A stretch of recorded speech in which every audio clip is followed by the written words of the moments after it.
Hey my beautiful souls, welcome to tarot with Lavanya. I don't know why मुझे एक vibe सी आई कि I have to do a reading. शायद हो सकता है किसी को इस रीडिंग की नीड थी, मुझे किसी को गाइडेंस देनी है। आई don't know who is that person, लेकिन कोई तो है जिसके साथ भी ये सर्कमस्टांसेस कुछ मैच करें, कुछ रेजोनेट करें। आप खुद मैच कीजिएगा। I have to pull some cards. मुझे भी नहीं पता ये किसके लिए रीडिंग कर रही हूँ, क्यों कर रही हूँ, but I have to do. शायद डिवाइन गाइडेंस है।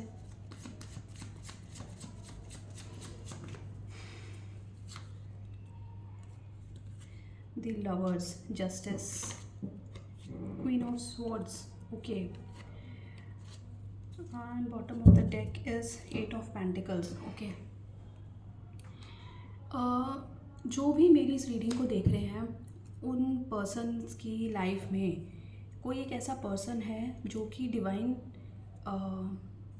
की तरफ से है, लवर्स की एनर्जी है।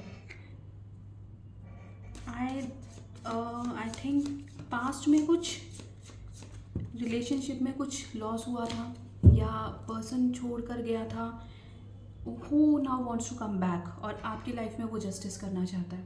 यह जस्टिस हो रहा है, होगा आपके साथ अभी। ही इज़ थिंकिंग, ही और she is thinking right now about you day and night. बहुत बहुत ज़्यादा ओवर थिंक कर रहा है। बॉटम में है 8 ऑफ पेंटिकल्स। क्लियर करते हैं इसको। डिवाइन प्लीज़ 8 ऑफ पेंटिकल्स की एनर्जी को क्लैरिफाई कीजिए। डिवाइन प्लीज़ 8 ऑफ पेंटिकल्स की एनर्जी को क्लैरिफाई कीजिए। Devil, okay. मटीरियलिस्टिक चीज़ों की तरफ इस पर्सन का ध्यान कुछ ज़्यादा था, और इसने इस रिश्ते की तरफ जो मेहनत या जो हार्डवर्क करना चाहिए था वो नहीं किया, उसको इग्नोर किया पास्ट में। लेकिन अब उसको ओवर थिंक कर रहा है वो, और he wants to come back, he wants to come back। Divine please 9 of swords की एनर्जी को क्लैरिफाई कीजिए। डिवाइन प्लीज़ 9 ऑफ स्वॉर्ड्स की एनर्जी को क्लैरिफाई कीजिए।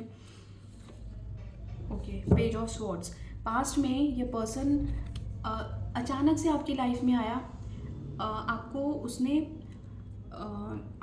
कहीं ना कहीं प्रपोज किया, आपकी लाइफ में अच्छा एक रिलेशन बनाने की कोशिश की, और अनएक्सपेक्टेडली वो आपको छोड़कर चला गया। क्योंकि वो पेज की एनर्जी में था, एक क्विक एक्शन उसने लिया, आपकी तरफ आया, और जितनी तेज़ी से आया उतनी ही तेज़ी से वो चला भी गया। लेकिन अब उसको ये फील हो रहा है अंदर से कि उसने कहीं ना कुछ रॉन्ग किया, क्योंकि डिवाइन कनेक्शन है, और ये रियलाइजेशन उस पर्सन को भी हो रही है, क्योंकि जस्टिस की एनर्जी है।